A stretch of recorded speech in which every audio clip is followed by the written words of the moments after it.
ಪ್ರೀತಿಯುಳ್ಳ ಸಹೋದರ ಸಹೋದರಿಯರೇ, ನಂಬಿಗಸ್ತನು ಆಶೀರ್ವಾದ ಪೂರ್ಣನಾಗುವನು ಎಂಬ ಸತ್ಯಕ್ಕೆ ನಡೆಸುವ ಸತ್ಯವೇದ ಅಧ್ಯಯನ ಕಾರ್ಯಕ್ರಮಕ್ಕೆ ಪ್ರೀತಿಯ ಸುಸ್ವಾಗತ. ಪ್ರಿಯರೇ, ದಾವೀದನು ತಿರುಗಿ ಸಿಂಹಾಸನದಲ್ಲಿ ಕುಳಿತಾಗ ರಾಜ್ಯದೊಳಗೆ ಬಂಡಾಯ, ಸೇಡು, ಬರಗಾಲಗಳು ಉಂಟಾದವು. ಕತ್ತಿಯು ದಾವೀದನ ಮನೆಯನ್ನು ಬಿಟ್ಟು ಹೋಗಲೇ ಇಲ್ಲ. ಇದೆಲ್ಲ ತನ್ನ ಪಾಪಕ್ಕೆ ದೊರೆತ ನ್ಯಾಯವಾದ ದಂಡನೆ ಎಂದು ತಿಳಿದುಕೊಂಡ ದಾವೀದನ ಬಗ್ಗೆ ಇನ್ನೂ ಹೆಚ್ಚಾಗಿ ತಿಳಿದುಕೊಳ್ಳೋಣ. ಬನ್ನಿರಿ, ನಮ್ಮ ಅಧ್ಯಯನವನ್ನು ಪ್ರಾರಂಭಿಸೋಣ. ಕರ್ತನಲ್ಲಿ ಪ್ರೀತಿಯುಳ್ಳ ಸಹೋದರ ಸಹೋದರಿಯರೇ, ನನ್ನನ್ನು ಸ್ವಾಮಿ ಸ್ವಾಮಿ ಅನ್ನುವವರೆಲ್ಲರೂ ಪರಲೋಕ ರಾಜ್ಯದಲ್ಲಿ ಸೇರುವವರೆಂದು ನೆನೆಸಬೇಡಿರಿ ಎಂಬುದಾಗಿ ಹೇಳಿದಂಥ ನಮ್ಮ ರಕ್ಷಕನಾದ ಯೇಸು ಕ್ರಿಸ್ತನ ಪರಿಶುದ್ಧವುಳ್ಳ ನಾಮದಲ್ಲಿ ನಿಮ್ಮೆಲ್ಲರನ್ನು ವಂದಿಸುತ್ತಾ ಇಂದಿನ ಕಾರ್ಯಕ್ರಮಕ್ಕೆ ಬಹು ಪ್ರೀತಿಯಿಂದ ಸ್ವಾಗತಿಸುತ್ತೇನೆ. ಪ್ರೀತಿಯುಳ್ಳ ದೇವಜನರೇ, ಕಳೆದ ಕಾರ್ಯಕ್ರಮದಲ್ಲಿ ನಾವು 2ನೇ ಸಮುವೇಲನ ಪುಸ್ತಕದ 19ನೇ ಅಧ್ಯಾಯದ 23ನೇ ವಚನದವರೆಗೆ ಧ್ಯಾನ ಮಾಡಿದ್ದೇವೆ. ಇಸ್ರಾಯೇಲ್ಯರು ದಾವೀದನನ್ನು ತಿರುಗಿ ಯೆರೂಸಲೇಮಿಗೆ ಕರೆಕೊಂಡು ಬಂದು ಅರಸನನ್ನಾಗಿ ಸ್ಥಾಪಿಸಿದ ವಿಚಾರವನ್ನು ಧ್ಯಾನ ಮಾಡಿದ್ದೇವೆ. ಮುಂದುವರೆದು ನಾವು ನೋಡುವಾಗ 2ನೇ ಸಮುವೇಲ 19ನೇ ಅಧ್ಯಾಯ 24ನೇ ವಚನ ಹೀಗೆ ಹೇಳುತ್ತದೆ: ತರುವಾಯ ಸೌಲನ ಮೊಮ್ಮಗನಾದ ಮೆಫೀಬೋಶೇತನು ಅರಸನನ್ನು ಎದುರುಗೊಳ್ಳುವುದಕ್ಕೆ ಬಂದನು.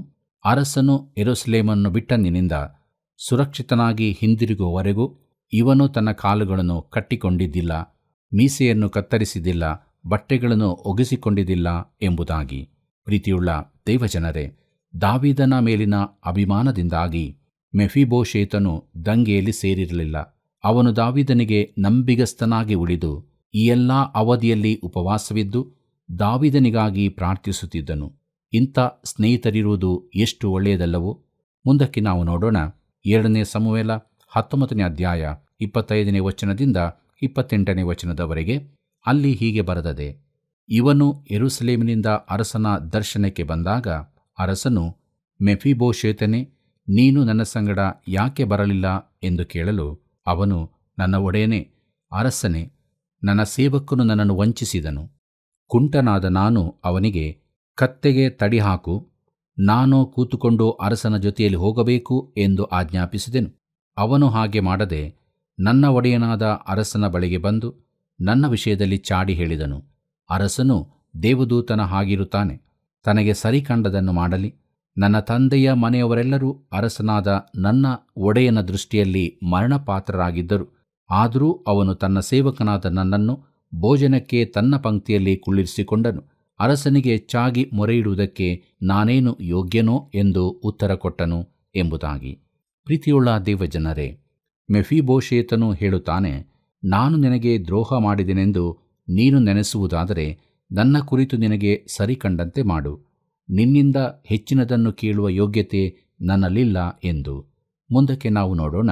2ನೇ ಸಮುವೇಲ 19ನೇ ಅಧ್ಯಾಯ 29ನೇ ವಚನದಿಂದ 30ನೇ ವಚನದವರೆಗೆ. ಅಲ್ಲಿ ಹೀಗೆ ಬರೆದದೆ: ಆಗ ಅರಸನು ಅವನಿಗೆ, ಹೆಚ್ಚು ಮಾತು ಯಾಕೆ?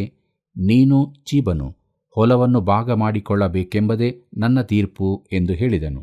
ಅದಕ್ಕೆ ಮೆಫೀಬೋಶೇತನು, ಚೀಬನು ಎಲ್ಲವನ್ನು ತಾನೇ ತೆಗೆದುಕೊಂಡರೂ ತೆಗೆದುಕೊಳ್ಳಲಿ, ನನ್ನ ಒಡೆಯನಾದ ಅರಸನು ತನ್ನ ಮನೆಗೆ ಸುರಕ್ಷಿತವಾಗಿ ಬಂದದ್ದೇ ಸಾಕು ಅಂದನು ಎಂಬುದಾಗಿ. ಪ್ರೀತಿಯುಳ್ಳ ದೇವಜನರೇ, ಇದು ಮೆಫೀಬೋಶೇತನ ಯಥಾರ್ಥತೆಗೆ ಸಾಕ್ಷಿಯಾಗಿದೆ. ಮುಂದಕ್ಕೆ 2ನೇ ಸಮುವೇಲ 19ನೇ ಅಧ್ಯಾಯ 31ನೇ ವಚನದಿಂದ 32ನೇ ವಚನದವರೆಗೆ ಗಮನಿಸಿರಿ.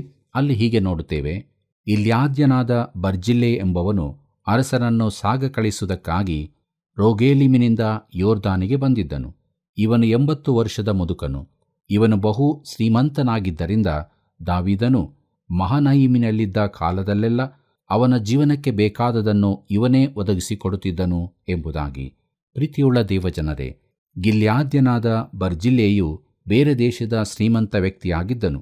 ಅವನು ದಾವೀದನಿಗೆ ಉದಾರವಾಗಿ ಸಹಾಯ ಮಾಡುವವನಾಗಿ ದಂಗೆಯ ಕಾಲದಲ್ಲಿ ದಾವೀದನಿಗೆ ಬೇಕಾದ ಸಹಾಯ ಒದಗಿಸುತ್ತಿದ್ದನು. ಇವನನ್ನು ಸನ್ಮಾನಿಸುವುದಕ್ಕಾಗುವಂತೆ ತನ್ನೊಂದಿಗೆ ಯೆರೂಸಲೇಮಿಗೆ ಬರಬೇಕೆಂದು ದಾವೀದನು ಅವನನ್ನು ಕೇಳಿಕೊಂಡನು. 2ನೇ ಸಮುವೇಲ 19ನೇ ಅಧ್ಯಾಯ 33 ಮತ್ತು 34ನೇ ವಚನ ಹೀಗೆ ಹೇಳುತ್ತದೆ: ಅರಸನು ಬರ್ಜಿಲ್ಲೆಗೆ, ನನ್ನ ಜೊತೆಯಲ್ಲಿ ಹೊಳೆಯ ಆಚೆಗೆ ಬಾ, ನಾನು ಯೆರೂಸಲೇಮಿನಲ್ಲಿ ನಿನ್ನನ್ನು ಹತ್ತಿರವೇ ಇಟ್ಟುಕೊಂಡು ಸಂರಕ್ಷಿಸುತ್ತೇನೆ ಅಂದನು. ಅದಕ್ಕೆ ಬರ್ಜಿಲ್ಲೆಯು, ಇಷ್ಟು ವಯಸ್ಸು ಕಳೆದವನಾದ ನಾನು ಅರಸನ ಸಂಗಡ ಯೆರೂಸಲೇಮಿಗೆ ಬರುವುದು ಹೇಗೆ ಎಂಬುದಾಗಿ. ಪ್ರೀತಿಯುಳ್ಳ ದೇವಜನರೇ, ಬರ್ಜಿಲ್ಲೆಯು ದಾವೀದನಿಗೆ ಹೇಳಿದನು, ನನಗೆ ಇನ್ನೂ ಹೆಚ್ಚು ಕಾಲ ಬದುಕಲಿಕ್ಕಿಲ್ಲ. ನನಗೆ 80 ವರ್ಷ ವಯಸ್ಸಾಯಿತು. ನನ್ನ ದಿನಗಳು ಎಣಿಕೆಯಾಗಿವೆ ಎಂದು ನನಗೆ ಗೊತ್ತು. ನಾನು ಮನೆಯಲ್ಲೇ ಉಳಿದುಕೊಳ್ಳುವುದು ಒಳ್ಳೆಯದು. ನಿನ್ನೊಂದಿಗೆ ಅರಮನೆಯಲ್ಲಿರಬೇಕೆಂದು ನೀನು ಹೇಳಿದ್ದಕ್ಕೆ ನಿನಗೆ ಕೃತಜ್ಞತೆಗಳು. ಆದರೆ ಈ ಸಂಭ್ರಮವನ್ನು ಸವಿಯುವ ಪ್ರಾಯ ದಾಟಿದ್ದೇನೆ ಎಂಬುದಾಗಿ ಅವನು ಹೇಳುವುದನ್ನು ನಾವು ಇಲ್ಲಿ ನೋಡಬಹುದು. ಮುಂದಕ್ಕೆ ನಾವು 2 ಸಮುವೇಲ 19ನೇ ಅಧ್ಯಾಯ 35ನೇ ವಚನ ಹೀಗೆ ಹೇಳುತ್ತದೆ, ಈಗ ನಾನು 80 ವರ್ಷದವನು, ಒಳ್ಳೆಯದು ಕೆಟ್ಟದ್ದು ಇವುಗಳ ಭೇದವು ನನಗಿನ್ನೂ ತಿಳಿಯುವುದೋ?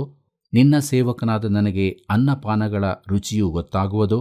ಗಾಯನ ಮಾಡುವ ಸ್ತ್ರೀ ಪುರುಷರುಗಳ ಸ್ವರಗಳು ನನಗೆ ಕೇಳಿಸುತ್ತವೋ? ನಾನು ನನ್ನ ಒಡೆಯನಾದ ಅರಸನಿಗೆ ಸುಮ್ಮನೆ ಯಾಕೆ ಭಾರವಾಗಿರಬೇಕು ಎಂಬುದಾಗಿ. ಪ್ರೀತಿಯುಳ್ಳ ಸಹೋದರ ಸಹೋದರಿಯರೇ, ಬರ್ಜಿಲ್ಲೆಯು ಮತ್ತೂ ಹೇಳುತ್ತಾನೆ, ನಾನು ಮುದುಕನು, ನನಗೆ ಸಂಗೀತ ಕೇಳಿಸುವುದಿಲ್ಲ, ಹಿಂದಿನಂತೆ ಆಹಾರ ರುಚಿಸುವುದಿಲ್ಲ. ನಾನು ಬಂದು ನಿನ್ನ ಸಂತೋಷವನ್ನು ಹಾಳು ಮಾಡಲಾರೆನು, ಅರಸನ ಸಂಭ್ರಮದಲ್ಲಿ ನಾನು ಅಡ್ಡಿಯಾಗಲಾರೆನು ಎಂಬುದಾಗಿ. 2 ಸಮುವೇಲ 19ನೇ ಅಧ್ಯಾಯ 36ನೇ ವಚನವನ್ನು ಗಮನಿಸಿರಿ. ಅಲ್ಲಿ ಹೀಗೆ ಬರೆದದೆ, ಹೊಳೆದಾಟಿ ಸ್ವಲ್ಪ ದೂರಕ್ಕೆ ನಿನ್ನ ಸಂಗಡ ಬರುತ್ತೇನೆ, ಅರಸನಾದ ನೀನು ನನಗೇಕೆ ಇಂಥ ಉಪಕಾರ ಮಾಡಬೇಕು ಎಂಬುದಾಗಿ. ಕರ್ತನಲ್ಲಿ ಪ್ರಿಯರೇ, ದಾವೀದನು ದೇವರ ಮನುಷ್ಯನೆಂದು ತಿಳಿದದ್ದರಿಂದ ಬರ್ಜಿಲ್ಲೆಯು ಅವನಿಗೆ ಸಹಾಯ ಮಾಡಿದ್ದನು. ದಾವೀದನಿಗೆ ಸಹಾಯ ಮಾಡಿದ್ದರ ಉದ್ದೇಶ ಇದೇ ಆಗಿತ್ತು. ಪ್ರಿಯರೇ, ದಾವೀದನು ತನ್ನ ಮಗನ ಕಡೆಗೆ ಇನ್ನೂ ಹೆಚ್ಚಿನ ಕ್ಷಮೆ ತೋರಿಸದಿದ್ದುದು ದುರದೃಷ್ಟಕರವಾದದ್ದು. ಅಬ್ಷಾಲೋಮನು ಪಾಪ ಮಾಡಿ ಹಿಂತಿರುಗಿ ಬಂದಾಗ ಅವನನ್ನು ದಾವೀದನು ಸಂಪೂರ್ಣವಾಗಿ ಕ್ಷಮಿಸಿಬಿಡುತ್ತಿದ್ದರೆ ಪರಿಣಾಮ ಬೇರೆಯೇ ಆಗುತ್ತಿತ್ತು. ತಪ್ಪಿಹೋದ ಮಗನನ್ನು ಅವನ ತಂದೆ ಸ್ವೀಕರಿಸಿದಂತೆ ದಾವೀದನು ಅಬ್ಷಾಲೋಮನನ್ನು ಸ್ವೀಕರಿಸುತ್ತಿದ್ದರೆ, ಅವನನ್ನು ಆಲಂಗಿಸಿ ಅವನಿಗೆ ಹೊಸ ನಿಲುವಂಗಿ ತೊಡಿಸಿ ದೊಡ್ಡ ಔತಣ ಏರ್ಪಡಿಸುತ್ತಿದ್ದರೆ ದಾವೀದನಿಗೆ ಮುಂದಕ್ಕೆ ಸಂಭವಿಸಿದ ಯಾವ ತೊಂದರೆಗಳು ಉಂಟಾಗುತ್ತಿರಲಿಲ್ಲವೋ ಏನೋ. ಮುಂದಕ್ಕೆ ನಾವು ಪ್ರೇರೆ 2 ಸಮುವೇಲನ ಪುಸ್ತಕದ 20, 21 ಮತ್ತು 22ನೇ ಅಧ್ಯಾಯಗಳನ್ನು ಧ್ಯಾನ ಮಾಡಲಿಕ್ಕಿದ್ದೇವೆ. ಮುಖ್ಯ ಪ್ರಸ್ತಾಪಗಳನ್ನು ನೋಡುವಾಗ ರಾಜ್ಯದೊಳಕ್ಕೆ ಬಂಡಾಯ, ಸೇಡು, ಬರಗಾಲಗಳು, ಹೊರಗೆ ಫಿಲಿಷ್ಟಿಯರೊಡನೆ ಯುದ್ಧ ಎಂಬುದಾಗಿ ಇದೆ. ಪ್ರೀತಿಯುಳ್ಳ ದೇವಜನರೇ, 20ನೇ ಅಧ್ಯಾಯದಲ್ಲಿ ದಾವೀದನಿಗೆ ವಿರುದ್ಧವಾದ ಇನ್ನೊಂದು ಬಂಡಾಯದ ಕುರಿತಾಗಿ ನೋಡುತ್ತೇವೆ. ದಾವೀದನಿಗಾದ ಈ ಎಲ್ಲ ಕಷ್ಟಗಳ ಬಳಿಕ ದೇವರು ಅವನನ್ನು ಬಿಟ್ಟು ಬಿಡಬಹುದೆಂದು ನಾವು ನೆನೆಸಿರಬಹುದು. ಆದರೆ ದೇವರು ಮೊದಲೇ ತಿಳಿಸಿದಂತೆ ಕತ್ತಿಯು ದಾವೀದನ ಮನೆಯನ್ನು ಬಿಟ್ಟು ತೊಲಗಲೇ ಇಲ್ಲ. ಈ ಎಲ್ಲ ಸಂಗತಿಗಳು ನಡೆದರೂ ದಾವೀದನು ಸ್ವಲ್ಪವೂ ಗುಣಗುಟ್ಟಲಿಲ್ಲ. ಅದೆಲ್ಲ ತನ್ನ ಪಾಪಕ್ಕೆ ದೊರೆತ ನ್ಯಾಯವಾದ ದಂಡನೆಯೆಂದೇ ಅವನು ತಿಳಿದುಕೊಂಡನು. ದಾವೀದನನ್ನು ಸಿಂಹಾಸನಕ್ಕೆ ಪುನಃ ಕರೆತರುವ ವಿಚಾರದಲ್ಲಿ ತಮ್ಮನ್ನು ಕೇಳಲಿಲ್ಲವೆಂಬ ಕಾರಣಕ್ಕಾಗಿ ಇಸ್ರಾಯೇಲ್ಯರು ತಿರುಗಿ ದಂಗೆ ಏಳುತ್ತಾರೆ. ಆಗ ಬೆನ್ಯಾಮೀನ ಕುಲದವನಾದ ಶೇಬನು ಇದರ ಮುಂದಾಳತ್ವ ವಹಿಸುತ್ತಾನೆ. 2 ಸಮುವೇಲ 20ನೇ ಅಧ್ಯಾಯ 1ನೇ ವಚನವನ್ನು ಗಮನಿಸಿರಿ. ಅಲ್ಲಿ ಹೀಗೆ ಬರೆದದೆ, ಆಕಸ್ಮಾತ್ತಾಗಿ ಬೆನ್ಯಾಮೀನ್ ಕುಲದವನು ಬಿಕ್ರಿಯ ಮಗನೂ ಆದ ಶೇಬನೆಂಬ ಒಬ್ಬ ದುಷ್ಟ ಮನುಷ್ಯನು ಅಲ್ಲಿಗೆ ಹೇಗೋ ಬಂದಿದ್ದನು. ಅವನು ತುತ್ತೂರಿಯನ್ನು ಊದಿ, ಇಸ್ರಾಯೇಲ್ಯರೇ, ದಾವೀದನಲ್ಲಿ ನಮಗೆ ಪಾಲಿಲ್ಲ, ಈಶಾಯನ ಮಗನಲ್ಲಿ ನಮಗೆ ಸ್ವಾಸ್ಥ್ಯವಿಲ್ಲ, ಪ್ರತಿಯೊಬ್ಬನೂ ನಮ್ಮ ನಮ್ಮ ನಿವಾಸಗಳಿಗೆ ಹೋಗೋಣ ಅಂದನು ಎಂಬುದಾಗಿ. ಕರ್ತನಲ್ಲಿ ಪ್ರೀತಿಯುಳ್ಳ ಸಹೋದರ ಸಹೋದರಿಯರೇ, ಶೇಬನನ್ನು ದುಷ್ಟ ಮನುಷ್ಯನೆಂದು ಕರೆದಿದೆ, ಯಾಕಂದರೆ ಅವನು ಅಪಾಯಕಾರಿಯಾಗಿದ್ದನು. 2 ಸಮುವೇಲ 20ನೇ ಅಧ್ಯಾಯ 2ನೇ ವಚನವನ್ನು ಗಮನಿಸಿರಿ. ಅಲ್ಲಿ ಹೀಗೆ ಬರೆದದೆ, ಆಗ ಇಸ್ರಾಯೇಲ್ಯರು ದಾವೀದನನ್ನು ಬಿಟ್ಟು ಬಿಕ್ರಿಯ ಮಗನಾದ ಶೇಬನನ್ನು ಹಿಂಬಾಲಿಸಿದರು. ಆದರೆ ಯಹೂದ್ಯರು ತಮ್ಮ ಅರಸನನ್ನು ಅಂಟಿಕೊಂಡು ಯೋರ್ದಾನ್ ತಗ್ಗಿನಿಂದ ಯೆರೂಸಲೇಮಿನವರೆಗೂ ಅವನ ಜೊತೆಯಲ್ಲೇ ಹೋದರು ಎಂಬುದಾಗಿ. ಪ್ರೀತಿಯುಳ್ಳ ಸ್ನೇಹಿತರೆ, ಇಸ್ರಾಯೇಲ್ಯರು ಎಷ್ಟೊಂದು ಚಂಚಲರು, ನಂಬಲು ಅನರ್ಹರು ಆಗಿದ್ದಾರೆಂಬುದು ಆಶ್ಚರ್ಯದ ಸಂಗತಿಯಾಗಿದೆ. ಕೆಲವರು ಹೇಳಬಹುದು, ಮನುಷ್ಯನಲ್ಲಿ ನಾಗರಿಕತೆ ಬೆಳೆಯುವ ಮೊದಲು ಅದು ಸ್ವಾಭಾವಿಕವಲ್ಲವೋ ಎಂಬುದಾಗಿ. ಅಂಥವರಿಗೆ ನಾನು ಒಂದು ಪ್ರಶ್ನೆ ಕೇಳುತ್ತೇನೆ, ಈಗ ವಸ್ತುಸ್ಥಿತಿ ಬದಲಾಗಿದೆಯೋ? ಒಂದು ವೇಳೆ ದೇಶದ ರಾಷ್ಟ್ರಪತಿಯಾಗಲಿ ಮುಖಂಡರಾಗಲಿ ತಪ್ಪಿ ಹೋಗಿ ಆಡಬಾರದ ಮಾತನ್ನಾಡಿದರೆ ಅವನ ಜನಪ್ರಿಯತೆ ಕೂಡಲೇ ತಗ್ಗುತ್ತದೆ. ಅವನು ಪುನಃ ಚುನಾವಣೆಗೆ ನಿಲ್ಲಲಾರನು. ಯಾವ ಪಕ್ಷದವನಾದರೂ ಅವನಿಗೆ ಇಂಥದ್ದು ಸಂಭವಿಸುತ್ತದೆ. ಜನರ ಗುಂಪು ಎಷ್ಟು ದುರ್ಬಲ ಮನಸ್ಸಿನವರೆಂದು ಇದು ತೋರಿಸುತ್ತದೆ. ದೇವರು ನಮ್ಮ ಹೃದಯವನ್ನು ತಿಳಿದಿದ್ದಾನೆ. ಯೆರೆಮೀಯನ ಪ್ರವಾದನೆ ಗ್ರಂಥ 17ನೇ ಅಧ್ಯಾಯ 9ನೇ ವಚನ ಹೇಳುತ್ತದೆ, ಹೃದಯವು ಎಲ್ಲಕ್ಕಿಂತ ವಂಚಕ, ಗುಣವಾಗದ ರೋಗಕ್ಕೆ ಒಳಗಾಗಿದೆ, ಅದನ್ನು ಯಾರು ತಿಳಿದಾರು ಎಂಬುದಾಗಿ. ಪ್ರಿಯರೇ, ಈ ವಚನ ಯಾರ ಹೃದಯದ ಕುರಿತು ಮಾತನಾಡುತ್ತಿದೆ? ಒಬ್ಬ ಕ್ರೂರ ಚಕ್ರಾಧಿಪತಿಯದ್ದೋ? ಇಲ್ಲ, ಅದು ನಿನ್ನ ಹೃದಯದ ಕುರಿತು ಹೇಳುತ್ತಿದೆ. ಮನುಷ್ಯನ ಹೃದಯದಲ್ಲಿ ಕೆಟ್ಟ ಸಂಗತಿಗಳು ತುಂಬಿರುತ್ತವೆ. ರೋಮಾಪುರದವರಿಗೆ ಬರೆದ ಪತ್ರಿಕೆ 7ನೇ ಅಧ್ಯಾಯ 18ನೇ ವಚನದಲ್ಲಿ ಪೌಲನು ಹೀಗೆ ಹೇಳುತ್ತಾನೆ, ನನ್ನಲ್ಲಿ, ಅಂದರೆ ನನ್ನ ಶರೀರಾಧೀನ ಸ್ವಭಾವದಲ್ಲಿ ಒಳ್ಳೆಯದೇನೂ ವಾಸವಾಗಿಲ್ಲವೆಂದು ನನಗೆ ತಿಳಿದದೆ. ಒಳ್ಳೆಯದನ್ನು ಮಾಡುವುದಕ್ಕೆ ನನಗೇನು ಮನಸ್ಸುಂಟು, ಆದರೆ ಅದನ್ನು ಮಾಡುವುದು ನನ್ನಿಂದಾಗದು ಎಂಬುದಾಗಿ. ಪ್ರೀತಿಯುಳ್ಳ ದೇವಜನರೇ, ಇಸ್ರಾಯೇಲ್ಯರ 10 ಕುಲಗಳವರು ದಂಗೆಯೆದ್ದ ಶೇಬನೊಂದಿಗೆ ಸೇರಿಕೊಂಡರು. 2ನೇ ಸಮುವೇಲ 20ನೇ ಅಧ್ಯಾಯ 3ನೇ ವಚನ ಹೀಗೆ ಹೇಳುತ್ತದೆ, ಅರಸನಾದ ದಾವೀದನು ಯೆರೂಸಲೇಮಿಗೆ ಬಂದ ಮೇಲೆ ತಾನು ಮನೆ ಕಾಯುವುದಕ್ಕೋಸ್ಕರ ಇಟ್ಟಿದ್ದ ತನ್ನ 10 ಮಂದಿ ಉಪಪತ್ನಿಯರನ್ನು ಪ್ರತ್ಯೇಕವಾದ ಒಂದು ಮನೆಯಲ್ಲಿಟ್ಟು ಅವರಿಗೆ ಅನ್ನ ವಸ್ತ್ರಗಳನ್ನು ಕೊಡುತ್ತಿದ್ದನು. ಆದರೆ ಅವರನ್ನು ತಿರುಗಿ ಕೂಡಲಿಲ್ಲ. ಅವರು ಜೀವದಿಂದಿರುವವರೆಗೂ ವಿಧವೆಯರಂತಿದ್ದು ಕಾವಲಿನಲ್ಲಿರಬೇಕಾಯಿತು. ಕರ್ತನಲ್ಲಿ ಪ್ರಿಯರೇ, ನೀವು ಜ್ಞಾಪಿಸಿಕೊಳ್ಳುವುದಾದರೆ ಅಬ್ಷಾಲೋಮನು ತನ್ನ ಪತ್ನಿಯರನ್ನಾಗಿ ಮಾಡಿಕೊಂಡದ್ದು ಇವರನ್ನೇ. 2ನೇ ಸಮುವೇಲ 20ನೇ ಅಧ್ಯಾಯ 4ನೇ ವಚನವನ್ನು ಗಮನಿಸಿರಿ. ಅಲ್ಲಿ ಹೀಗೆ ಬರೆದದೆ, ಆನಂತರ ಅರಸನು ಅಮಾಸನಿಗೆ, ನೀನು 3 ದಿನಗಳೊಳಗಾಗಿ ಯೆಹೂದ್ಯರನ್ನು ಕೂಡಿಸಿಕೊಂಡು ಇಲ್ಲಿ ಸಿದ್ಧವಾಗಿರು ಎಂದು ಆಜ್ಞಾಪಿಸಿದನು ಎಂಬುದಾಗಿ. ಪ್ರೀತಿಯುಳ್ಳ ದೇವಜನರೇ, ಆಮಾಸನು ಅಬ್ಷಾಲೋಮನೊಂದಿಗೆ ದಂಗೆ ಎದ್ದವರ ನಾಯಕನಾಗಿದ್ದನು. 2ನೇ ಸಮುವೇಲ 17ನೇ ಅಧ್ಯಾಯ 25ನೇ ವಚನ ಹಾಗೂ 1ನೇ ಪೂರ್ವಕಾಲ ವೃತ್ತಾಂತ 2ನೇ ಅಧ್ಯಾಯ 17ನೇ ವಚನದ ಪ್ರಕಾರ ಆಮಾಸನು ದಾವೀದನ ಸಹೋದರಿಯಾದ ಅಬಿಗೈಲನ ಮಗನು. ಅವನು ಅಬ್ಷಾಲೋಮನಿಗೆ ಸೋದರಿಕೆಯಲ್ಲಿ ತಮ್ಮನಾಗಿದ್ದನು. ಆಮಾಸನ ನೇತೃತ್ವದಲ್ಲಿ ದಂಗೆಯು ಸೋತು ಹೋದಾಗ ಅಬ್ಷಾಲೋಮನ ಮರಣ ನಂತರ ದಾವೀದನು ಆಮಾಸನನ್ನು ಯೋವಾಬನ ಬದಲಿಗೆ ತನ್ನ ಸೇನಾಧಿಪತಿಯನ್ನಾಗಿ ಮಾಡಿದನು. 2ನೇ ಸಮುವೇಲ 20ನೇ ಅಧ್ಯಾಯ 5ರಿಂದ 7ನೇ ವಚನದವರೆಗೆ ಗಮನಿಸಿರಿ. ಅಲ್ಲಿ ಹೀಗೆ ಬರೆದದೆ, ಅವನು ಹೋಗಿ ಯೆಹೂದ್ಯರನ್ನು ಕೂಡಿಸಿದನು. ಆದರೆ ಅವನು ನೇಮಕವಾದ ಸಮಯಕ್ಕೆ ಬಾರದೆ ತಡ ಮಾಡಿದ್ದರಿಂದ ಅರಸನು ಅಭಿಷೇಕಿಗೆ, ಅಬ್ಷಾಲೋಮನಿಗಿಂತ ಬಿಕ್ರಿಯ ಮಗನಾದ ಶೇಬನು ನಮಗೆ ಹೆಚ್ಚಿನ ಕೇಡು ಮಾಡುವಂತಿದೆ. ಆದುದರಿಂದ ನೀನು ನನ್ನ ಸ್ವಂತ ಆಳುಗಳನ್ನು ತೆಗೆದುಕೊಂಡು ಹೋಗಿ ಅವನನ್ನು ಹಿಂದಟ್ಟು, ಇಲ್ಲವಾದರೆ ಅವನು ನಮ್ಮ ಕಣ್ಣಿಗೆ ಮರೆಯಾಗಿ ಹೋಗಿ ಕೋಟೆ ಕೊತ್ತಲುಗಳುಳ್ಳ ಪಟ್ಟಣಗಳನ್ನು ಸೇರಿಕೊಂಡಾನು ಅಂದನು. ಆಗ ಅವನು ಯೋವಾಬನ ಸೈನಿಕರನ್ನು, ಕೆರೆತ್ಯ ಪೆಲೆತ್ಯ ಎಂಬ ಕಾವಲು ದಂಡುಗಳನ್ನು, ಎಲ್ಲಾ ಶೂರರನ್ನು ಕರಕೊಂಡು ಬಿಕ್ರಿಯ ಮಗನಾದ ಶೇಬನನ್ನು ಹಿಂದಟ್ಟುವುದಕ್ಕೋಸ್ಕರ ಯೆರೂಸಲೇಮಿನಿಂದ ಹೊರಟನು ಎಂಬುದಾಗಿ. ಪ್ರೀತಿಯುಳ್ಳ ದೇವಜನರೇ, ಆಮಾಸನು ಕೂಡಲೇ ಕಾರ್ಯಪ್ರವೃತ್ತನಾಗಲಿಲ್ಲ. ಆದ್ದರಿಂದ ಯೋವಾಬನು ಸೈನ್ಯದ ನಾಯಕತ್ವ ವಹಿಸಿ ದ್ರೋಹಿ ಶೇಬನಿಗೆದುರಾಗಿ ಹೋದನು. ಯೋವಾಬನು ಆಮಾಸನನ್ನು ಕ್ರೂರವಾಗಿ ಕೊಂದನು. ಅವನು ದಾವೀದನಿಗೆ ದ್ರೋಹಿಯಾದನೆಂದು ನೆನೆಸಿರಬಹುದು. ಶೇಬನ ದಂಗೆಯ ಬಳಿಕ ಯೋವಾಬನು ಮುಂದುವರಿಯುವುದನ್ನು ಈ ಅಧ್ಯಾಯದಲ್ಲಿ ನೋಡುತ್ತೇವೆ. ಶೇಬನು ಅಬೇತ್ಯಾತ್ಮಕ ಎಂಬ ಪಟ್ಟಣದಲ್ಲಿ ಅಡಗಿಕೊಂಡನು. ಸೈನ್ಯದವರು ಅವನನ್ನು ಹಿಡಿಯುವುದಕ್ಕೋಸ್ಕರ ಪಟ್ಟಣಕ್ಕೆ ಮುತ್ತಿಗೆ ಹಾಕಬೇಕೆಂದಿರುವಾಗ ಒಬ್ಬ ಬುದ್ಧಿವಂತ ಸ್ತ್ರೀಯು ನಡುವೆ ಬಂದಳು. ಆಬೇಲನ ಜನರು ಶೇಬನನ್ನು ಕೊಂದರು. ಇದರಿಂದಾಗಿ ದಂಗೆಯು ನಿಂತು ಹೋಯಿತು. ಆದರೆ ದಾವೀದನ ಜೀವಿತದ ತೊಂದರೆಗಳು ಮುಗಿಯಲಿಲ್ಲ. ಪ್ರೀತಿಯುಳ್ಳ ಸಹೋದರ ಸಹೋದರಿಯರೇ, ಈ ಎಲ್ಲ ಪರಿಶೋಧನೆಗಳ ನಡುವೆಯೂ ದಾವೀದನು ಗೋಳಾಡಲಿಲ್ಲ, ಗುಣುಗುಟ್ಟಲೂ ಇಲ್ಲ. ದೇವರು ತನಗೆ ದಂಡನೆ ಕೊಡುತ್ತಾನೆಂದು ಅವನು ತಿಳಿದಿದ್ದನು. ದಾವೀದನು ತನ್ನ ಪಾಪದಿಂದ ತಪ್ಪಿಸಿಕೊಳ್ಳಲಿಲ್ಲ. ಅವನಿಗೆ ಕಠಿಣವಾದ ದಂಡನೆ ದೊರಕಿತು. ಆದರೂ ದಾವೀದನು ದೇವರನ್ನು ಪ್ರೀತಿಸಿದನು. ಮೇಲ್ಮಟ್ಟದಲ್ಲಿ ವಿಶ್ವಾಸ ಸೋತು ಹೋದಂತೆ ಕಂಡರೂ ಆಂತರ್ಯದಲ್ಲಿ ನಂಬಿಕೆ ಇದ್ದೇ ಇತ್ತು. ಇದು ದಾವೀದನು ದೇವರ ಮನುಷ್ಯನು, ದೇವರ ಹೃದಯಕ್ಕೆ ಒಪ್ಪುವ ಮನುಷ್ಯನು ಎಂಬುದಾಗಿ ತೋರಿಸಿಕೊಡುತ್ತದೆ. ಮುಂದಕ್ಕೆ ನಾವು ನೋಡುತ್ತೇವೆ 3 ವರ್ಷಗಳ ಬರಗಾಲ ಎಂಬುದಾಗಿ. ಪ್ರಿಯರೇ, 21ನೇ ಅಧ್ಯಾಯವು ಇಸ್ರಾಯೇಲ್ಯರಿಗೆ ಬಂದ ಬರಗಾಲದೊಂದಿಗೆ ಆರಂಭವಾಗುತ್ತದೆ.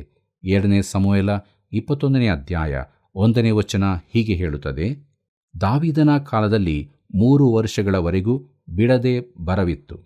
ದಾವೀದನು ಯೆಹೋವನನ್ನು ವಿಚಾರಿಸಲು ಆತನು, ಸೌಲನು ಗಿಬ್ಯೋನ್ಯರನ್ನು ಕೊಲ್ಲಿಸಿದ್ದರಿಂದ ಅವನ ಮೇಲೆಯೂ ಅವನ ಮನೆಯವರ ಮೇಲೆಯೂ ರಕ್ತಾಪರಾಧವಿರುತ್ತದೆ ಎಂದು ಉತ್ತರ ಕೊಟ್ಟನು ಎಂಬುದಾಗಿ.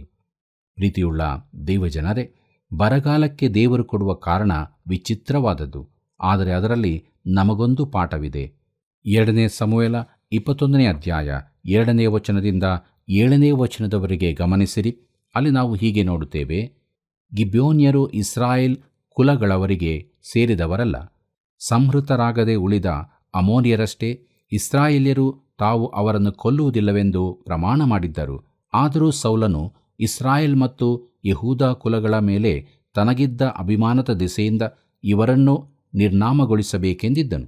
ಆಗ ಅರಸನಾದ ದಾವೀದನು ಗಿಬ್ಯೋನ್ಯರನ್ನು ಕರೆದು, ನಾನು ನಿಮಗೋಸ್ಕರ ಏನು ಮಾಡಬೇಕೆನ್ನುತ್ತೀರಿ? ನಿಮಗೆ ಪ್ರಾಯಶ್ಚಿತ್ತವಾಗಿ ಯಾವುದನ್ನು ಕೊಟ್ಟರೆ ನೀವು ಯೆಹೋವನ ಸ್ವಾಸ್ಥ್ಯವನ್ನು ಆಶೀರ್ವದಿಸುತ್ತೀರಿ ಎಂದು ಕೇಳಿದನು. ಅದಕ್ಕೆ ಅವರು, ಸೌಲನ ಸಂತಾನದವರಿಗೂ ನಮಗೂ ಇರುವ ವ್ಯಾಜ್ಯವು ಬೆಳ್ಳಿ ಬಂಗಾರದಿಂದ ತೀರಲಾಗದು, ಇಸ್ರಾಯೇಲ್ಯರನ್ನು ಕೊಲ್ಲುವ ಅಧಿಕಾರವೂ ನಮಗಿಲ್ಲ ಎಂದು ಉತ್ತರ ಕೊಡಲು, ಅರಸನು ಅವರಿಗೆ, ಏನು ಮಾಡಬೇಕು ಹೇಳಿರಿ, ಮಾಡುತ್ತೇನೆ ಅಂದನು. ಅವರು, ನಮ್ಮನ್ನು ಇಸ್ರಾಯೇಲ್ ಪ್ರಾಂತ್ಯಗಳಿಂದ ಹೊರಡಿಸುವುದಕ್ಕೂ ನಿರ್ನಾಮಗೊಳಿಸುವುದಕ್ಕೂ ಪ್ರಯತ್ನಿಸಿದ ಆ ಮನುಷ್ಯನ ಮಕ್ಕಳಲ್ಲಿ 7 ಮಂದಿಯನ್ನು ನಮಗೆ ಒಪ್ಪಿಸು. ಯೆಹೋವನಿಂದ ಆನಿಸಲ್ಪಟ್ಟ ಸೌಲನು ವಾಸವಾಗಿದ್ದ ಗಿಬೆಯದಲ್ಲಿ ನಾವು ಅವರನ್ನು ಕೊಂದು ಯೆಹೋವನ ಸನ್ನಿಧಿಯಲ್ಲಿ ನೇತು ಹಾಕುವೆವು ಎಂದರು. ಅರಸನು, ಆಗಲಿ, ಒಪ್ಪಿಸುತ್ತೇನೆ ಅಂದನು. ದಾವೀದನು ತಾನು ಸೌಲನ ಮಗನಾದ ಯೋನಾತಾನನಿಗೆ ಯೆಹೋವನ ಹೆಸರಿನಲ್ಲಿ ಮಾಡಿದ ಪ್ರಮಾಣವನ್ನು ನೆನೆಸಿ, ಸೌಲನ ಮೊಮ್ಮಗನೂ ಯೋನಾತಾನನ ಮಗನೂ ಆದ ಮೆಫೀಬೋಶೇತನನ್ನು ಉಳಿಸಿದನು ಎಂಬುದಾಗಿ. ಕರ್ತನಲ್ಲಿ ಪ್ರೀತಿಯುಳ್ಳ ಸಹೋದರ ಸಹೋದರಿಯರೇ, ಇದು ಗಮನಿಸತಕ್ಕ ವಾಕ್ಯ ಭಾಗವಾಗಿದೆ. ಇದನ್ನು ತಿಳಿಯಬೇಕಾದರೆ ನಾವು ಯೆಹೋಶುವನ ಕಾಲಕ್ಕೆ ಹಿಂದೆ ಹೋಗಬೇಕು. ಗಿಬ್ಯೋನ್ಯರು ಯೆಹೋಶುವನಿಗೆ ಮೋಸ ಮಾಡಿದ್ದರು. ಯೆಹೋಶುವನು ಅವರೊಂದಿಗೆ ಒಪ್ಪಂದ ಮಾಡಿಕೊಂಡಿದ್ದನು. ಇಸ್ರಾಯೇಲ್ಯರು ಯಾರೊಂದಿಗೂ ಒಪ್ಪಂದ ಮಾಡಿಕೊಳ್ಳಕೂಡದೆಂದು ದೇವರು ಹೇಳಿದ್ದನು. ಆ ದಿನಗಳಲ್ಲಿ ಒಡಂಬಡಿಕೆಯು ಮುರಿಯಲಾರದಾಗಿತ್ತು. ಈ ರೀತಿ ಒಡಂಬಡಿಕೆ ಮಾಡಿಕೊಂಡಾಗ ಅದಕ್ಕೆ ಷರತ್ತುಗಳಿರುತ್ತಿದ್ದವು. ಅದು ಕಾಗದಕ್ಕಿಂತ ಹೆಚ್ಚಿನದಾಗಿತ್ತು. ಅದನ್ನು ಮೀರಬಾರದಾಗಿತ್ತು. ಪ್ರಿಯರೇ, ಈ ದಿನಗಳಲ್ಲಿ ಸಮ್ಮೇಳನಗಳಲ್ಲಿ ಆಗುವ ಒಪ್ಪಂದಗಳು ಹಾಸ್ಯಾಸ್ಪದವಾಗಿರುತ್ತವೆ. ಅದನ್ನು ಯಾರೂ ಕೈಕೊಳ್ಳುತ್ತಾರೆ. ಆದ್ದರಿಂದ ರಾಷ್ಟ್ರಗಳೊಳಗಿನ ವಿವಾದಗಳು ಸಾಮಾನ್ಯ ಪ್ರಜೆಗಳಿಗೆ ಹಾಸ್ಯಾಸ್ಪದವಾಗಿರುತ್ತವೆ. ಆದರೆ ಒಂದು ರಾಷ್ಟ್ರವು ದೇವರಿಗೆ ವಿಧೇಯವಾಗಿ ನಡೆಯುವಾಗ ಅದರ ಮಾತುಗಳು ಮುರಿಯಲಾರದ ಬಂಧವಾಗಿರುತ್ತವೆ. ಯೆಹೋಶುವನು ಗಿಬ್ಯೋನ್ಯರೊಂದಿಗೆ ಒಡಂಬಡಿಕೆ ಮಾಡಿಕೊಂಡಿದ್ದನು, ಆದರೆ ಸೌಲನು ಅದನ್ನು ಮುರಿದನು. ಸೌಲನ ಈ ತಪ್ಪಿಗೆ ಪ್ರಾಯಶ್ಚಿತ್ತ ಮಾಡಲು ದಾವೀದನು ಪ್ರಯತ್ನಿಸಿ ಯಶಸ್ವಿಯೂ ಆದನು. ಪ್ರೀತಿಯುಳ್ಳ ದೇವಜನರೇ, ಆದರೆ ಇದರ ಇನ್ನೊಂದು ಬದಿ ಸ್ವಾರಸ್ಯಕರವಾಗಿದೆ. ಇಸ್ರಾಯೇಲ್ಯರ ಪ್ರತಿನಿಧಿಯಾಗಿದ್ದ ಸೌಲನು ಗಿಬ್ಯೋನ್ಯರೊಂದಿಗೆ ಮಾಡಿದ ಒಡಂಬಡಿಕೆಯನ್ನು ಮುರಿದನೆಂಬುದನ್ನು ದೇವರು ಮರೆಯಲಿಲ್ಲ. ಇಸ್ರಾಯೇಲ್ಯರು ತನ್ನ ಜನರಾದ್ದರಿಂದ ಅವರು ಅದರಿಂದ ತಪ್ಪಿಸಿಕೊಳ್ಳಲು ಸಾಧ್ಯವಿರಲಿಲ್ಲ. ಈ ಕಾರಣದಿಂದಾಗಿ ಇಸ್ರಾಯೇಲ್ಯರಿಗೆ ದಂಡನೆಯಾಗಿ 3 ವರ್ಷಗಳ ಕಾಲ ಬರ ಉಂಟಾಯಿತು. ಇದನ್ನು ನಮ್ಮ ಜೀವಿತಗಳಿಗೆ ಅನ್ವಯಿಸಿಕೊಳ್ಳೋಣ. ಯಾವುದೇ ದೇಶಗಳನ್ನಾದರೂ ದೇವರು ತೀರ್ಪು ಮಾಡುತ್ತಾನೆ, ದಂಡಿಸುತ್ತಾನೆ. ಅದು ಯಾವ ರಾಷ್ಟ್ರವಾದರೂ ದೇವರಿಗೆ ಜವಾಬ್ದಾರಿಯುಳ್ಳದಾಗಿರುತ್ತದೆ. ದೇವರು ಐಗುಪ್ತವನ್ನು ದಂಡಿಸಿದನು, ಬ್ಯಾಬಿಲೋನನ್ನು ದಂಡಿಸಿದನು. ಆಶೂರ್ಯ, ಗ್ರೀಸ್, ರೋಮ್ ದೇಶಗಳನ್ನು ದೇವರು ತೀರ್ಪು ಮಾಡುತ್ತಾನೆ. ದೇವರು ನಮ್ಮ ದೇಶದ ಮೇಲೂ ದಂಡನೆ ವಿಧಿಸುತ್ತಾನೆ ಎಂಬುದಕ್ಕೆ ಅನೇಕ ಸೂಚನೆಗಳು ಕಂಡುಬರುತ್ತವೆ. ಯೆಶಾಯನ ಪ್ರವಾದನೆ ಗ್ರಂಥ 57 ಅಧ್ಯಾಯ 21 ವಚನ ಹೇಳುತ್ತದೆ, ದುಷ್ಟನಿಗೆ ಸಮಾಧಾನವೇ ಇಲ್ಲವೆಂದು ಯೆಹೋವನು ಅನ್ನುತ್ತಾನೆ ಎಂಬುದಾಗಿ. ಪ್ರೀತಿಯುಳ್ಳ ದೇವಜನರೇ, ನಮ್ಮ ದೇಶದ ದುಸ್ಥಿತಿಯ ಇನ್ನೊಂದು ಸೂಚನೆ ಎಂದರೆ ನಾವು ಈ ದಿನಗಳಲ್ಲಿ ಪ್ರಮುಖ ರಾಜನೀತಿ ತಜ್ಞರಾಗಿ ಇಲ್ಲ. ರಾಜಧಾನಿಯಲ್ಲಿರುವ ಪ್ರಮುಖರಲ್ಲಿ ಕೆಲವರು ತಾವು ಬುದ್ಧಿವಂತರೆಂದು ನೆನೆಸುವವರಾಗಿದ್ದಾರೆ. ತಾವು ಜಗತ್ತಿನ ಸಮಸ್ಯೆಗಳನ್ನು ಪರಿಹರಿಸುತ್ತೇವೆಂದು ಅವರೆಲ್ಲರೂ ನೆನೆಸುತ್ತಾರೆ. ಆದರೆ ಈ ದೇಶದಲ್ಲಿ ಶ್ರೇಷ್ಠ ನಾಯಕರಿಲ್ಲದಿರುವುದು ದುಃಖಕರವೇ ಆಗಿದೆ. ದೇವರ ತೀರ್ಪಿಗೆ ಇದು ಇನ್ನೊಂದು ಸೂಚನೆಯಾಗಿದೆ. ಯೆಶಾಯನ ಪ್ರವಾದನೆ ಗ್ರಂಥ 3 ಅಧ್ಯಾಯ 12 ವಚನದಲ್ಲಿ ದೇವರು ಏನು ಹೇಳಿದ್ದಾನೆಂದು ತಿಳಿದಿದೆಯೋ ಅಲ್ಲಿ ಹೀಗೆ ನೋಡುತ್ತೇವೆ, ನನ್ನ ಜನರನ್ನೋ ಬಾಧಿಸುವವರು ಹುಡುಗರು, ಅಳುವವರು ಹೆಂಗಸರು. ನನ್ನ ಜನರೇ, ನಿಮ್ಮನ್ನು ನಡೆಸುವವರು ದಾರಿ ತಪ್ಪಿಸುವರಾಗಿದ್ದಾರೆ, ನೀವು ನಡೆಯತಕ್ಕ ದಾರಿಯನ್ನು ಅಳಿಸಿಬಿಟ್ಟಿದ್ದಾರೆ ಎಂಬುದಾಗಿ. 2 ಸಮುವೇಲ 21 ಅಧ್ಯಾಯದಲ್ಲಿ ನಮಗೆ ತಿಳಿಸಲ್ಪಡುವ ಸಂಗತಿಯೆಂದರೆ ದೇವರು ರಾಷ್ಟ್ರಗಳನ್ನು ನ್ಯಾಯ ತೀರಿಸುತ್ತಾನೆ ಎಂಬುದೇ. ಪ್ರೀತಿಯುಳ್ಳ ಸಹೋದರ ಸಹೋದರಿಯರೇ, ಹೌದು, ನಮ್ಮ ದೇವರು ಪ್ರೀತಿಯ ದೇವರು, ಅದರಂತೆ ಆತನು ನೀತಿಯ ದೇವರು, ನ್ಯಾಯ ತೀರಿಸುವ ದೇವರು ಕೂಡ ಆಗಿದ್ದಾನೆ. ತನ್ನ ಮಕ್ಕಳಿಗೂ ಮತ್ತು ರಾಷ್ಟ್ರಕ್ಕೂ ಆತನು ತನ್ನ ನೀತಿಯಿಂದ ನ್ಯಾಯ ತೀರಿಸುತ್ತಾನೆ. ಆದ್ದರಿಂದ ಆತನ ನ್ಯಾಯಸ್ಥಾನದ ಎದುರು ನಾವು ನಿಲ್ಲಬೇಕಾಗಿರುವುದರಿಂದ ನಮ್ಮನ್ನು ಶುದ್ಧಪಡಿಸಿಕೊಂಡು ಆತ್ಮಭರಿತರಾಗಿ ನಿತ್ಯ ಜೀವದ ನಿರೀಕ್ಷೆಯಿಂದ ಪರಿಶುದ್ಧವಾದ ಜೀವಿತವನ್ನು ಜೀವಿಸೋಣ. ಹೀಗಾಗುವಂತೆ ದೇವರು ತಾನೇ ನಮಗೆ ಸಹಾಯ ಮಾಡಿ ನಡೆಸಲಿ. ಕರ್ತನ ಕೃಪೆಯು ಸದಾ ನಿಮ್ಮ ಸಂಗಡ ಇರಲಿ. ಪ್ರಿಯರೇ, ದುಷ್ಟನು ಅಪಾಯಕಾರಿಯೂ ಆದ ಶೇಬರನ್ನು ಸೇರಿಕೊಂಡ ಇಸ್ರಾಯೇಲರು ಎಷ್ಟೊಂದು ಚಂಚಲರು, ನಂಬಿಕೆ ಇಲ್ಲದವರು ಎಂಬುದು ಆಶ್ಚರ್ಯದ ಸಂಗತಿ. ಒಡಂಬಡಿಕೆಯನ್ನು ಮುರಿಯುವುದು ದೇವರಿಗೆ ವಿರುದ್ಧವಾದದ್ದು. ಆದ್ದರಿಂದ ವಿಶ್ವಾಸಿಗಳಾದ ನಾವು ಒಡಂಬಡಿಕೆಗೆ ಒಳಗಾಗಿ ಸಮಾಧಾನದಿಂದ ಜೀವಿಸೋಣ. ಪ್ರಾರ್ಥನೆ ಮಾಡಿಕೊಳ್ಳೋಣ.